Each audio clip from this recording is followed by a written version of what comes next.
We all agree the Vikings need a trenches investment, and they need to get more good players. But, what's a good trench player look like? Welcome to the Locked On Vikings podcast.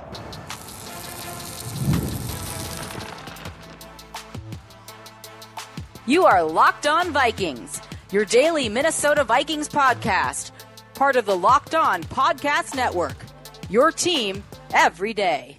What's up, everybody? Welcome to the Locked On Vikings podcast, where we're always trying to learn something new. It's part of the Locked On Podcast Network, your team every day. And thank you so much for making Locked On Vikings your first listen of the day every single day. I appreciate you all so very much. Thank you so much for coming and hanging out here in February. We are in waiting mode, just sitting and waiting for answers to all these questions. What are they going to decide on Sam Darnold? What are they going to decide on Cam Bynum? What is Harrison Smith going to decide on, him playing future years in the NFL? All of this waiting. And in the meantime, I think it gives us a chance to get really deep on specifics and details, because there are a lot of vague, nebulous questions that come up but don't really get answered, or at least to me. I don't know. Maybe that's just me. Maybe I'm just like the annoying kid that won't shut up and won't keep asking why. But I think when I see scouting reports, especially on the trenches, or when I see, here's what I want you to do, okay? Get your notebook out. Or if you're on YouTube, leave a comment right now before you've seen the rest of the video.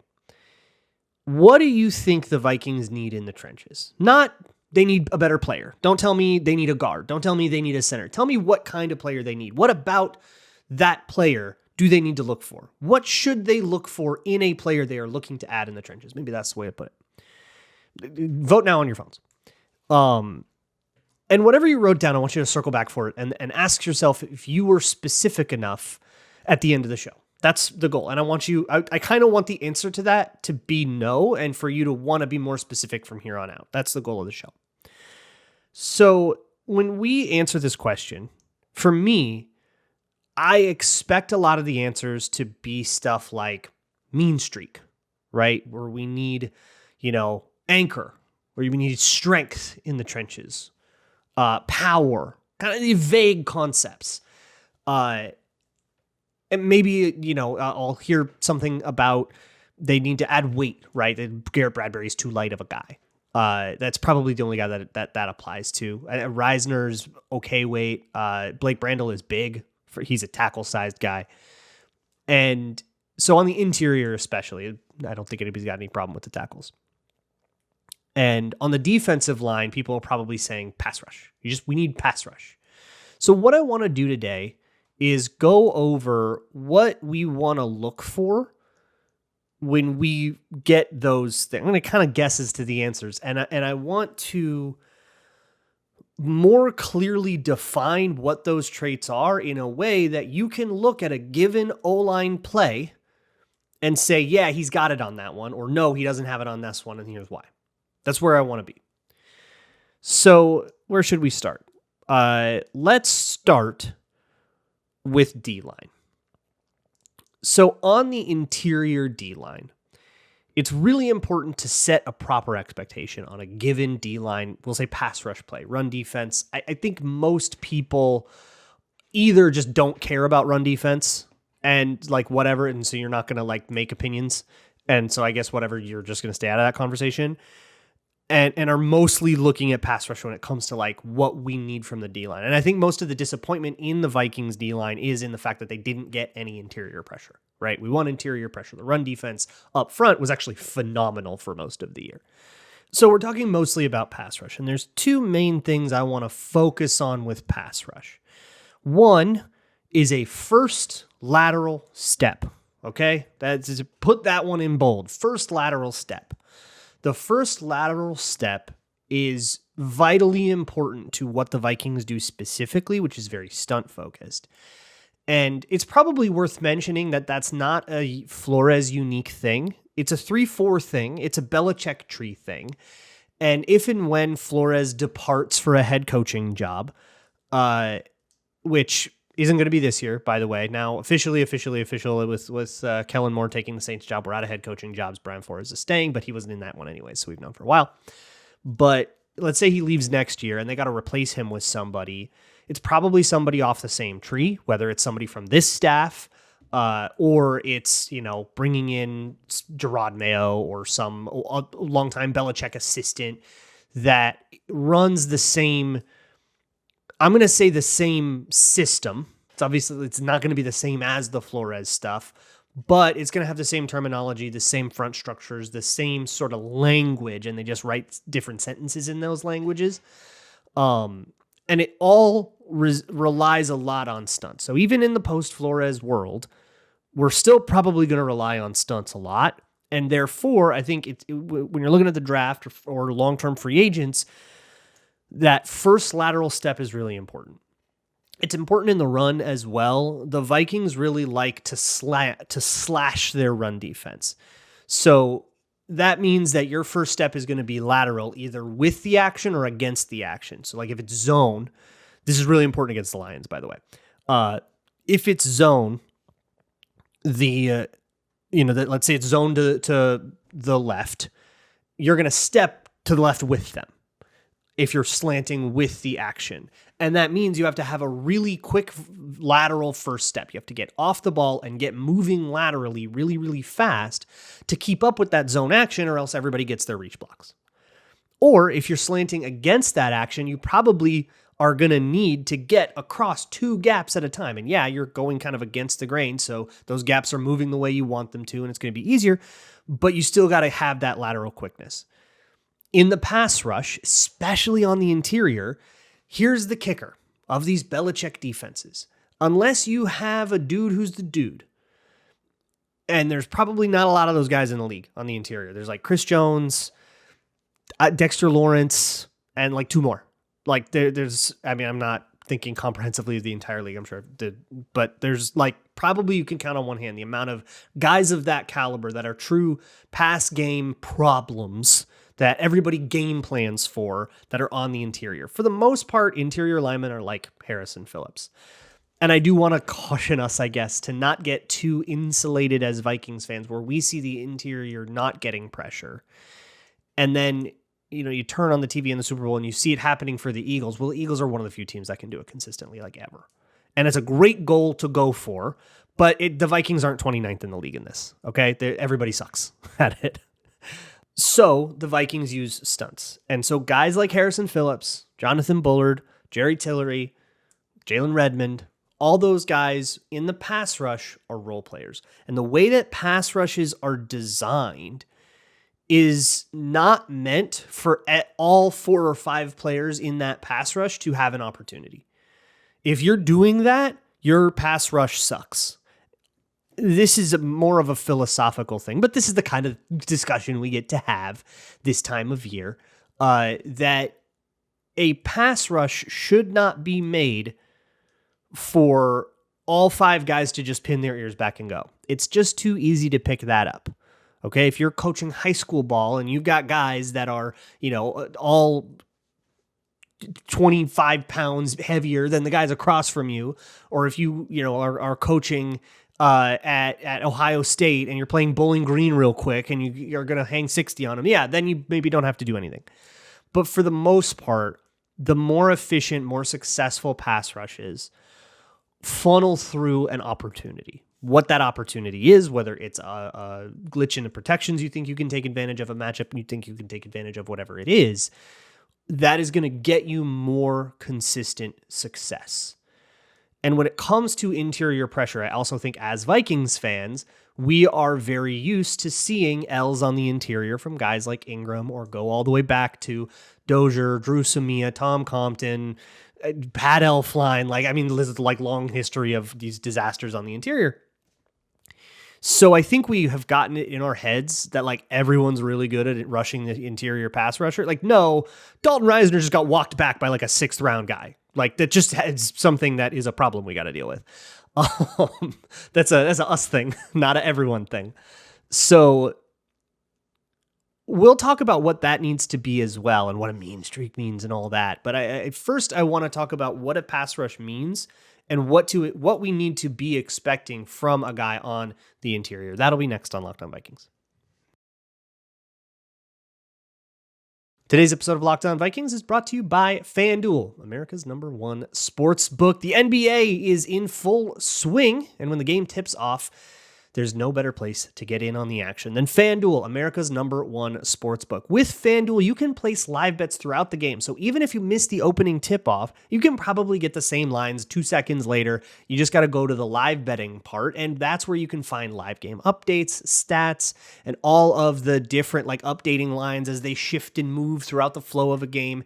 All the tools that you need to make a good decision in the middle of the game, or you can combine a whole bunch of stuff into a same game parlay and let that thing ride and go have a great time.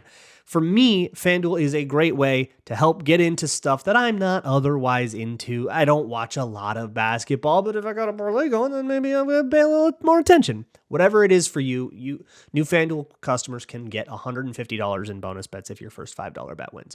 Just visit FanDuel.com to join today. That's FanDuel.com for your shot at $150 in bonus bets. Make every moment more with FanDuel, official sports betting partner of the NBA. Moving right along here with the Locked On Vikings podcast. Thanks again for making Locked On Vikings your first listen of the day. Okay, so here's how you design the anatomy of a pass rush, right? Let's talk about just a 4-man rush, like a real simple one.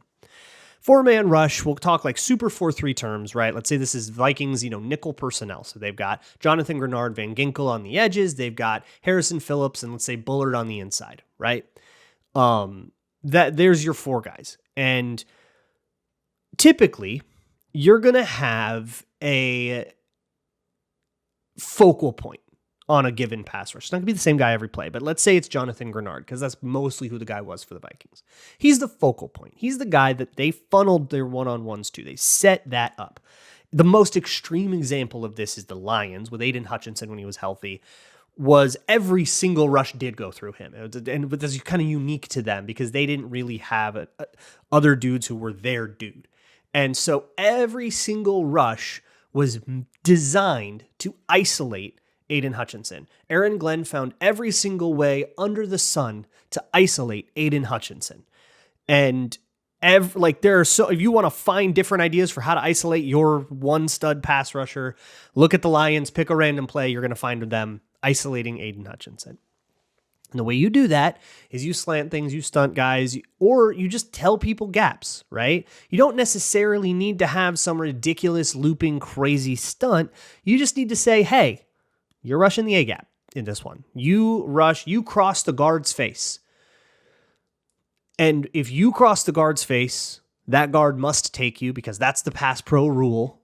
In a lot of pass protections, if somebody crosses your face, they become yours until they cross the face of the guy next to you. Like that's where the line is drawn right on your face mask. And once he crosses yours, he's in your area. And, once he crosses your teammates, he's in his area and you pass off stuff accordingly.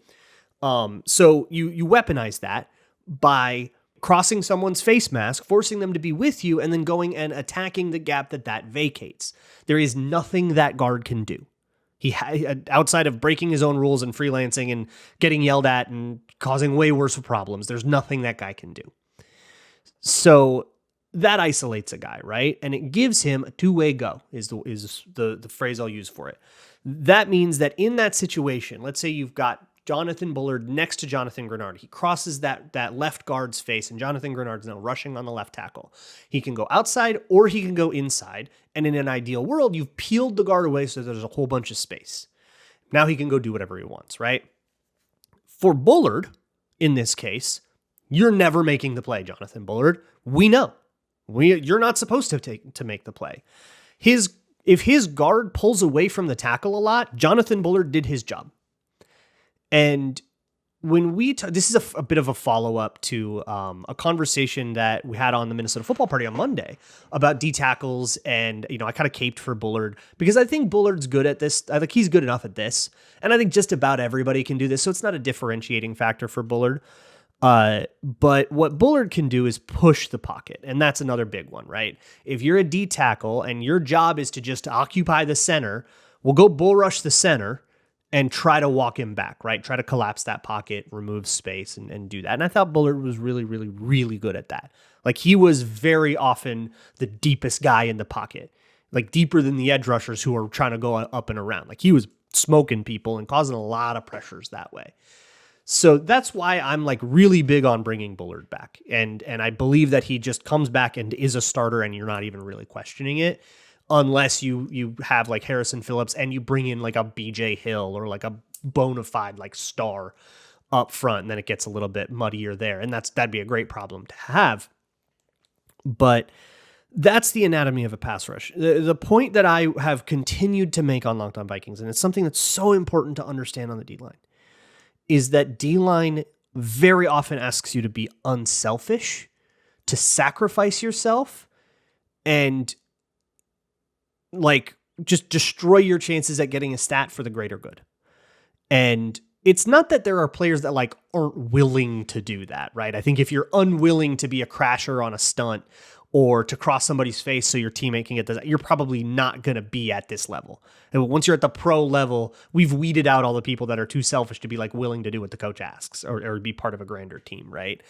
But unless you're so talented that you just get away with it. But by this point, that's not really what I'm saying. What it does is it adds noise to statistics. And something I think about a lot is when we do any kind of like scatter plot study, when you see it on Twitter or whatever, or in articles, the sorts of analytics we see that are public analytics, right? I'm not talking about the privatized stuff that you see from teams that is way more advanced. There's a lot more models of big datable stuff, which there's some really way cooler projects out there. And I'm not really talking about that stuff that's on the higher end. I'm more talking about, the social media account that puts out a scatter plot and says the R squared is 0.019 or something like that. And for those not in the know, that's not a good number. And that's what you see in a lot of football. Like I think if you get an R squared in football of 0.25, which is shorthand for me, is saying that about 25% of the variance in the stat can be explained by whatever that graph is showing you. That is an unacceptable model in like a stats class in college. It's like not good enough, but it's pretty good for football. And I think like pressures and sacks and stuff, pressures are reasonably stable with each other year to year for football, but not for most statistical applications, just in that sort of, we understand that football's really noisy, this is the best we can do kind of way. Sure. But something I think about a lot is trying to explain the source of that noise. Why is it that there are players, we look at a player like Jonathan Grenard or like Daniil Hunter. Daniil Hunter was always good for a jillion pressures a year, right? And whether they turned into sacks or not, people got frustrated with it or whatever. But he was always good for a bunch of pressures a year. Didn't change in Houston. Dude is absolutely a monster at beating tackles, just maybe not necessarily converting. I mean, who cares about that, right? You get the quarterback on the run and he got the throwaway away, whatever, you wreck the play. That never bothered me, still doesn't, but I digress. If you are like, there are Daniil Hunters that are just really good at making pressure. How is this not a stable? Like, that is so predictable. Daniil Hunter's going to get a bunch of pressures next year again, too. Like, it's just the way it is until he gets old. So with something like pressures, it's weird to think about them as unstable, but especially if you go game to game and you start going, honing in on individual players and individual moments, then it gets really, really volatile.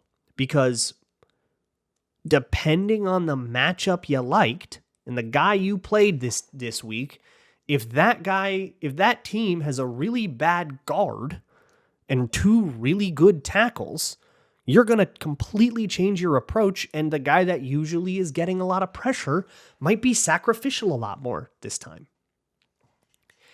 Look at Patrick Jones.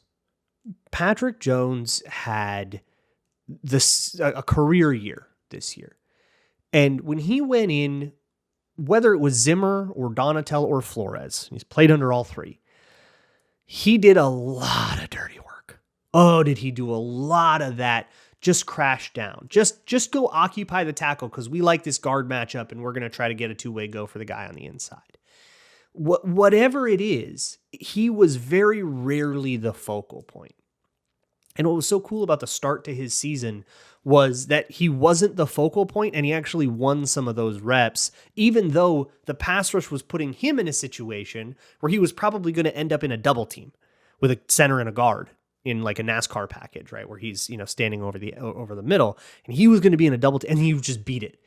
And it was like, oh, wow, that's cool. But really, we are putting you in the situation where you have the hardest time getting to the quarterback because you're Patrick Jones, and we don't want to make your life easy. We want to make Jonathan Grenard's life easy. We want him to be the guy that, has the opportunity to really do something because we know he's going to make the most out of that consistently. Your stats are going to suck really bad, but it's going to be reflected in Jonathan Grenard's. So the way I like to think about it is statistically with pass rush, with D-line, and the interior, what happened on the edge with Grenard and Van Ginkel both making the Pro Bowl, the interior owns some of that credit. They own some of that. The sacks and pressures don't need to be under their name for them to have their part in those. And that's how I'm going to kind of cape for the interior. Now, Bullard is a free agent. Tillery's a free agent. You've got Redmond extended. You've got Phillips under contract for just one more year. So it's very much a need. I'm not saying it isn't. But that the interior pass rush wasn't supposed to get sacks up the interior. We have two utterly insane edge rushers. And if you want the pass rush to be designed to use the interior more often and give those guys matchups more often because everybody's got a center that they don't like. Nobody likes their center. Nobody likes their guards. Okay, but just understand every time you dial that up, you're asking Jonathan Grenard to do dirty work and not be a stud. You might be asking for more balance in that, but you're not going to do that all day. That is the cost of this, is that you're asking Grenard and Van Ginkel to not be the guys that they were before. And you might even be inviting regression in those guys. So you have to ask yourself, is this a good idea? Is this worth it? I think to a degree it super is, but you just got to be careful with what you're wishing for. But let's turn it around and look at the O-line and the problems that the Vikings had in the interior on the O-line as well. And I'll try to go into as much detail as I can next on Locked On Vikings. This episode of Locked On Vikings is brought to you by PrizePicks. Best place to play daily fantasy sports. With PrizePicks, all you got to do is pick more or less on at least 2 player projections. And if you're right, you can win up to 1,000 times your cash. It's like 2 to 6. So go look at, Anthony Edwards in his next game to get more than or less than, I'm going to make up a number, 25.5 points or 6.5 rebounds. I don't know. Are those normal NBA numbers? I'm not sure. Sometimes PrizePicks does not have normal numbers. Combine season is around the corner, and let me tell you, I am going to get involved. PrizePicks, whatever it is that you are playing with, PrizePicks is quick and easy. You can set your lineup in less than 60 seconds, and their fast and secure withdrawals means that you can get your winnings in as little as 15 minutes. Plus, their weekly promos like Taco Tuesday, where you get discounted player projections, offer even better value. Download the app today and use code LOCKEDONNFL to get $50 instantly after you play your first $5 lineup. That's code LOCKEDONNFL for $50 instantly after you play your first $5 lineup. PrizePicks, run your game. Let's flip to the O-line here on the Locked On Vikings podcast. When it comes to the O-line, what kind of O-line the Vikings need? I think we like I say a mean streak a lot. You want those kind of maulers, and I don't think there's like a downside to being a mauler. I think you maybe often will associate it with being maybe bigger and slower, and that sure there's like a dichotomy there that's like a loose dichotomy of like the bigger you get, the slower you get, but the stronger you get. And like sure, but I don't think evaluating it on that spectrum is a complete picture. It's a little two-dimensional for like what is a 4-dimensional picture, which is what an O-lineman is. So when I'm looking at O-lineman like Tyler Booker at Alabama, who I like a lot, if they picked him at 24, I'd actually be pretty happy with that. But it will like when I look at a guy like him, You want to see them move guys, but in college that's hard because sometimes the guys they're moving are like not NFL players. They're like 60-year seniors that are going to go, maybe play in the Chinese league. Like, that's not going to be like a great competition idea, but we all watch the preseason. And so we all kind of have worked out that muscle for how to understand, hey, somebody did something, but maybe take it with a grain of salt because of who they did it against. And it's more, to me, the skill becomes how do you separate a good play from a bad play? And in the trenches, that's really hard. How do you separate a good play from a bad play? Well, you have to know what a good play looks like. There's a great Jordan Reed at ESPN says this all the time. And I think it's great advice. This time of year, watch, like if you want to really learn and just like develop an instinct, watch a really good O-lineman. Somebody is like the cream of the crop. I've been singing Landon Dickerson's praises a lot just because it's been Super Bowl week. Or someone on the Lions, go watch that Lions O-line, go watch Frank Ragnow at center, right? Everybody knows he's good. Go watch him a lot and go watch what you notice, play in and play out from him. The things that are consistent about him that work for him, right? Watch his feet, watch his hands, watch his eyes over and over and over and over and over again and get a sense. And then go watch somebody that everybody understands to be bad. Somebody, not a controversial player, although that can also be instructive, like a Coleman Shelton, right? PFF loves him. I hate him. I think Bears fans are kind of split. Interesting guy, right? But, if you want to go watch like a true stud of a center, go watch the Bills, like Connor McGovern made the Pro Bowl. Like, sure, go watch that and see how you feel about it. And again, watch the feet, watch the hands, watch the eyes. And what they do very consistently with all of that, the things that show up every single play are what tells you something. And this is more generalized advice, to be honest. When it comes to the draft, what I have learned, the wrongest I have been in the draft has been the guys where I overreact to the extremes, where I see really, really bad reps or really, really good reps, and I base my evaluation off of those. What will tell you everything about a player is the boring ho-hum crap that happens every single play. Watch a few of them, and whatever all of those plays have in common, that's what you're getting in the NFL. And if you watch a good player and watch a bad player, then you can compare and contrast those things and start to get a sense for what you're looking for. And I think with the like mean mugger mauler guy, you want to see him move people. And of course you can look at, athletic testing and height and weight and kind of the more numbersy part of it. But I think more on it is I like to see the finish. There's guys who can, seal off a block if it's like a reach block or some kind of like scoop or something like that, where you're just trying to get up in front of a guy and just cut him off. And then there's the drive blocks, which are these opportunities to really move a guy. Down blocks are like that too. If you're running like power or counter and you're just, the run is to the right, you're blocking the guy to your left, who just kind of sets up and builds a wall and gets to their guy, and who really sleds them, who really moves them. To me, that is the difference. And there's nothing particularly wrong with stalemate. A stalemate is a win for the O-line. But for the guys that really maul them and move them, that can start to warp gaps in a way that a savvy running back can really start to get lethal on you. So that's kind of what I'm looking for. When it comes to pass protection, setting up in pass protection, I should probably do a whole show about this someday. How you're supposed to pass set on the interior is, I think, one of the most misunderstood things in like all of football media. I don't know if anyone really outside of actual O-linemen like Jeff Schwartz, and Mitchell Schwartz, that could both talk your ear off about this. I don't know how much of that you're ever going to hear about, of how you're supposed to take a step when it's a short set or when it's a jump set. And if you're in the interior and you're jump setting, you're either really scared or really insane. But, you know, or more standard drop back kind of sets.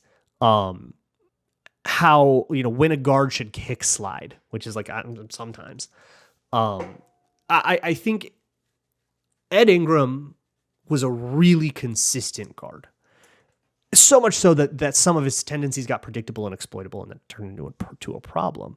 But for our purposes, this time of year is like a learning time of year, right? Where we don't really have a lot to like speculate about. All we're kind of we got free agent names that we like, but we don't have, it's like not quite full-throated draft season. So for me, it's the best time of the year where we don't have any new Vikings and we're just waiting on a bunch of answers to like try to learn more about the sport. And I think Ed Ingram is honestly a great example of learning about the sport. He did it all the same, exactly the same all the time. He really had one strike to a B gap rush, which is to try to play long and throw his outside hand. So he wanted to play long with his shoulders. So he would like turn his shoulders, get his arm way out there and try to use his length. That's really committal. And if he gets that outside arm defeated, there's really no recourse. You're just kind of cooked. So you got to turn your body around, get your hands, one on the hip and one on the shoulder, like on the side, and essentially just try to escort him past the quarterback, make the quarterback do one tiny little move, and then you're good to go. That was probably plan B for him, where plan A is where you get actually if the first strike on him, you get to play long, you make contact before he gets to make contact, and then you bring your hips and your hand back in to finish that, and you can wall him off, right? Plan A works enough. Plan B works enough. You put plan A and plan B together, you probably get better numbers than what you get on the websites. But the websites will look at plan B and see that Sam Darnold had to move a little bit and say that was a pressure. And I think that Kevin O'Connell eventually grew dissatisfied with that, even though that led to, you know, light, very surmountable pressure very consistently. They wanted a little bit more. They put Dalton Reisner in and they kind of, you know, went with a different package there. And I've spoken at length about how I feel about that. But because it's so consistent, you can learn that kind of system of O-line. And you can set yourself up to retrain your brain to not think in pressures and sacks, but rather to think in strategies. And that's what's so cool and interesting about the trenches to me is what guys come in trying to do is going to teach you so much more than what actually ends up occurring on the play. Like how things end up falling is so random play to play, but the strategies guys bring you is going to teach you a lot. Just about like how these people approach this stuff. I don't know if I ended up actually making a point about the kinds of guys the Vikings want to get, but I hope that I can at least lay out a roadmap for you to figure out your own answer to that. And if not, well, then I guess we'll just have to spend another episode talking about the trenches. Oops. Oh no. See y'all for one of those. All right. And as always, Skol.